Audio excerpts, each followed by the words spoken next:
네, 이어서는 미증시를 둘러싸고 있는 이슈들 함께 체크해 보도록 할게요. 오늘은 이분과 함께합니다. 우리투자증권 투자컨설팅부 정나연 과장 오셨습니다. 어서 오세요. 안녕하세요. 네, 반갑습니다. 저희 정말 보기 드문 폭락장이었다 보니 나눌 이야기가 많을 것 같아요. 오늘도 가져오신 테마 3가지로 이야기 나눠보도록 하겠습니다. 앞서 글로벌 엑스파일에서도 보셨듯이 관세 전쟁이 조금은 본격화되면서 상호 관세 발표 이후 미국 증시에서 이틀 내 6조 달러가 넘게 증발을 했습니다. 하나로 따지면 1경원 정도가 사라졌다라고 하는데요. 이 미증시를 두고 이제는 구조적 하락장에 대한 우려의 목소리가 또 나온다고요. 네, 지난주 트럼프 상호 관세가 10에서 48%로 굉장히 높은 수준으로 발표가 됐죠. 선진국을 중심으로 지난주 세계 증시 약세장이 연출이 됐습니다.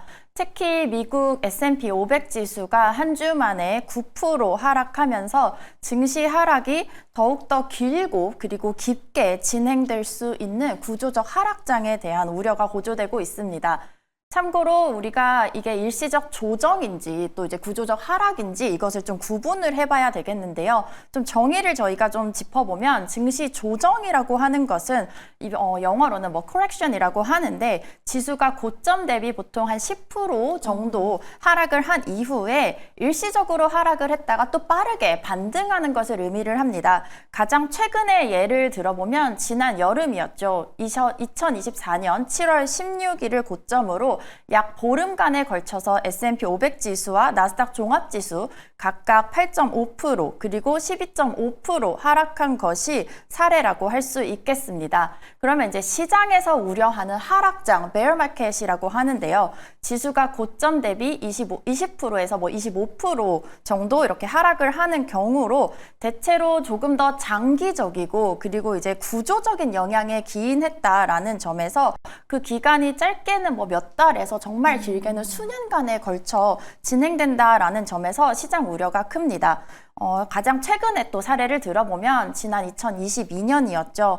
연말부터 시작해서 연초까지 미국 S&P 500 지수, 나스닥 종합지수가 연일 신고점을 경신하고 있다라는 뉴스가 들려왔는데요. 네. 그 이후에 10월까지 약 한 10개월에 걸쳐서 S&P 500 지수 그리고 나스닥 종합지수가 각각 25.4%, 34.2% 하락했던 시기를 사례라고 볼 수 있겠습니다.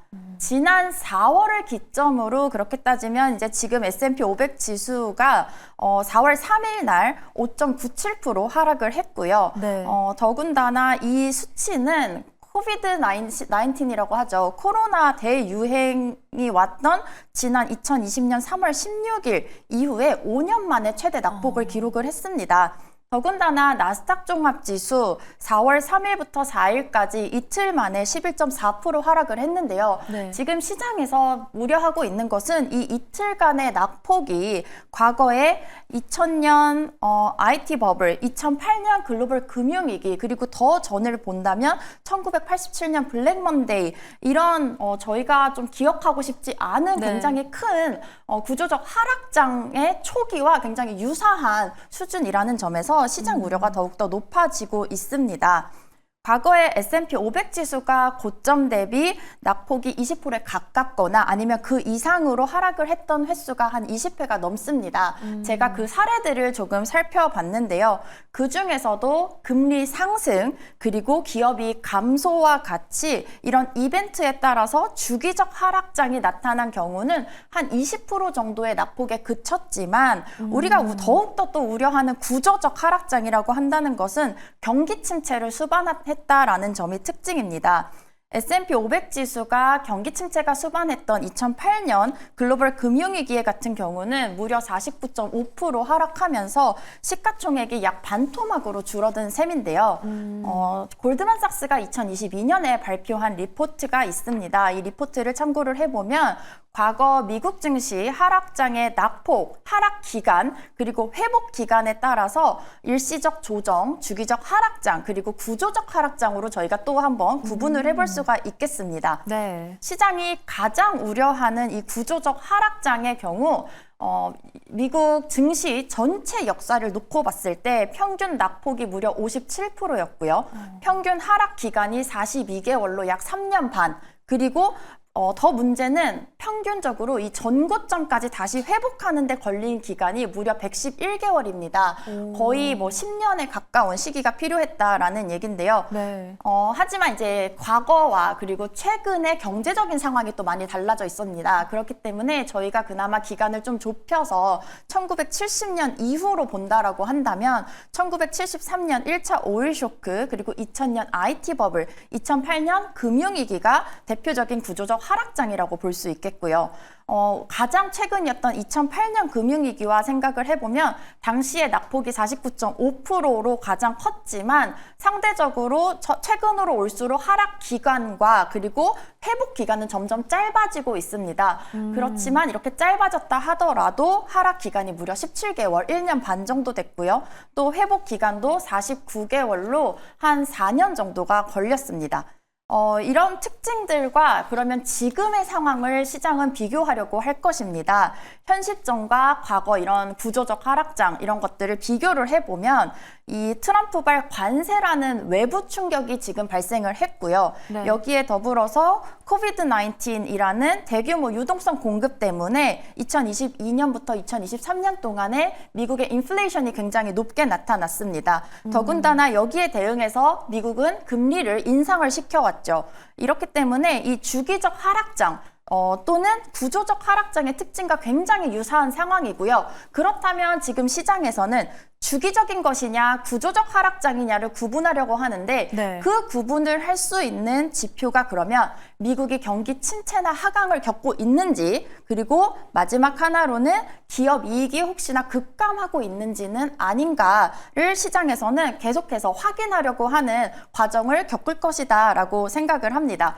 시장에서 지난주에 증시 낙폭이 유난히 더 이렇게 커졌던 이유도 단순히 트럼프가 상호관세를 부과했기 때문이 아니고요. 트럼프가 상호관세를 부과를 한 폭이 굉장히 커서 이것이 다시 부메랑으로 미국 경기에 악영향을 끼칠 것 같다라는 점, 그리고 당시에 ISM 서비스업 지수가 안 좋게 나오면서 부진한 결과를 나오면서 경기 침체 우려가 높아졌기 때문입니다. 네, 전반적으로 함께 짚어봤는데요. 상호관세부터 지금까지 우리가 구조적 하락장인지 아니면 그 외의 경우인지를 어떻게 구분해야 하는지까지 초미의 관심사이며 어떻게 구분해야 하는지도 함께 살펴봤습니다.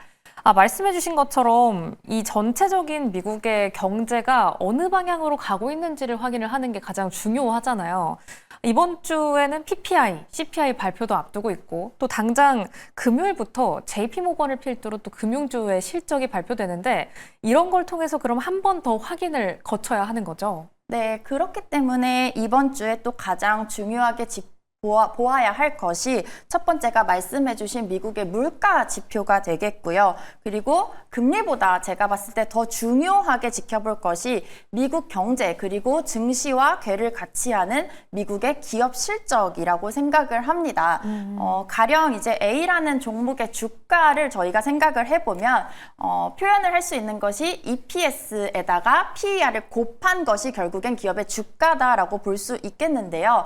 지금 앞에서 자료 화면 나오고 있지만 S&P 500 지수, 특히 미국 증시는 기업의 펀더멘탈이라고 하는 기업 이익과 굉장히 동행하는 경향이 강한 시장입니다.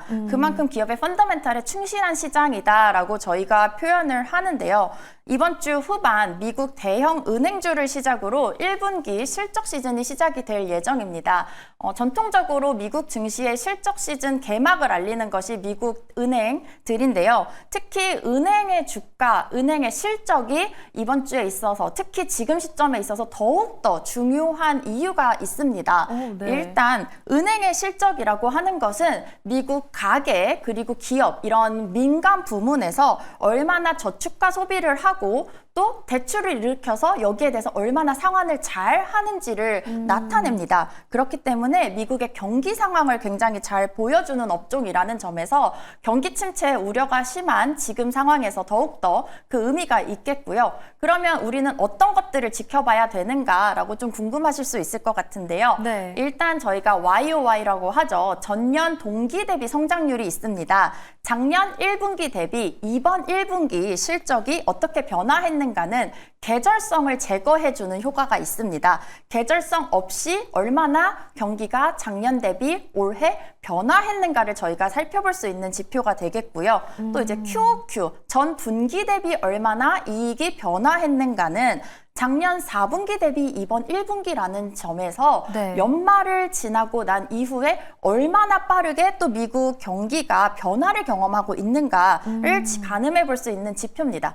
또 마지막으로 이 기업들이 실적을 발표할 때 가장 말미에 가이던스라는 것을 제공을 하는데요. 이 가이던스는 시장이 예상하는 예상치와 비교를 했을 때 시장에서 예를 들어서 지금 미국 경기가 이 정도 나빠지고 있다라고 예상을 했는데 네. 가이던스가 이것보다 더 낮게 나빠진다라는 것은 누구보다 이 경기에 밀접한 기업들이 체감하는 경기가 그만큼 더 빠르게 식고 있다라는 의미가 되기 때문에 최근에 기업들이 체감하는 미국의 경기 그리고 미국 기업들이 예상하는 향후 미국 경제 전망을 대해서 가늠해 볼 수 있는 지표라고 하는 점에서 더욱더 관심을 갖고 지켜보시면 좋을 것 같습니다. 네, 저희 실적 부분에서 어떻게 확인을 해봐야 하는지도 세세하게 이야기를 해주셨어요. 저희는 YOY, QOQ, 그리고 가이던스까지 꼼꼼하게 체크해 보도록 하겠습니다.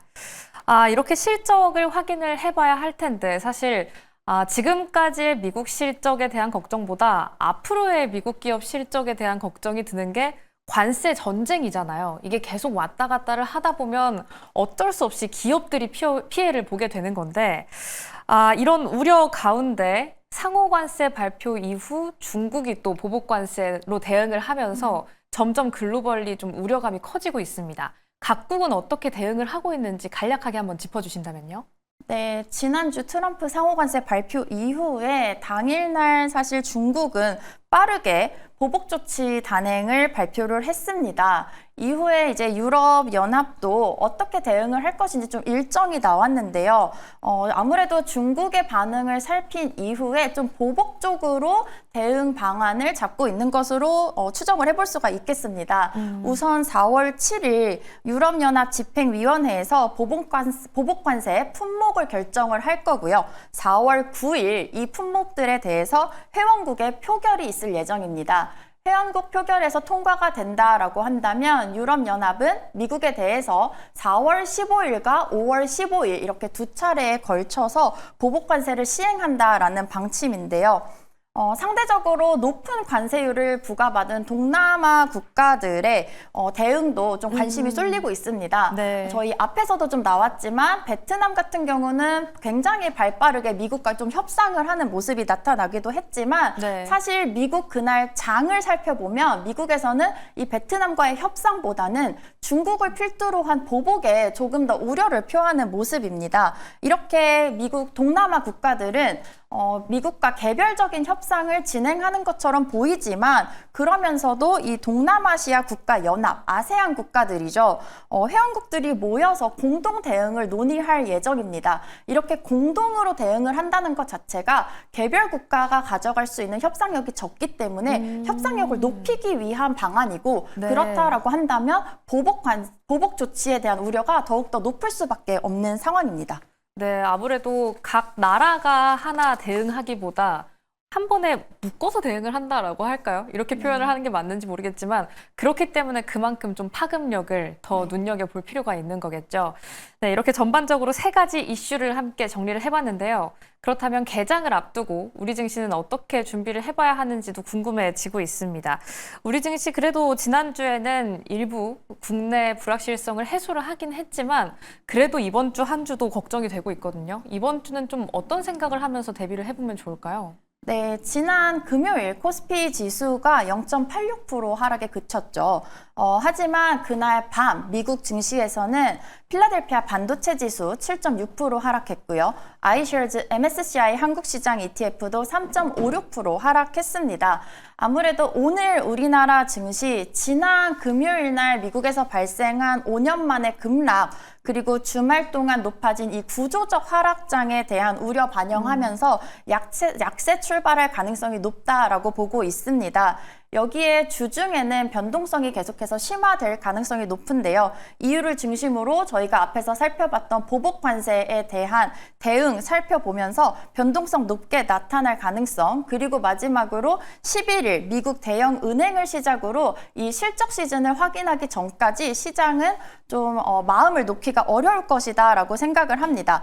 하지만 그럼에도 불구하고 호재 그러면 재료가 있는가라고 봤을 때는 10일로 예정된 소비자 물가지수가 만약 예상보다 더 높게 발표가 된다라고 한다면 이는 오히려 미국 연준이 연내 금리 인하를 뭐 3차례, 4차례 더 많이 가져갈 수 있다라는 기대로 작용을 하면서 시장 호재로 작용할 가능성이 있겠습니다. 네, 저희 아무래도 실적 시즌 전까지는 약간 조심해 보는 게 좋겠습니다. 하지만 10일 소비자 물가지수를 필두로 금리 인하에 대한 기조가 어떻게 바뀌는지까지 녹여서 함께 준비해 보도록 할게요.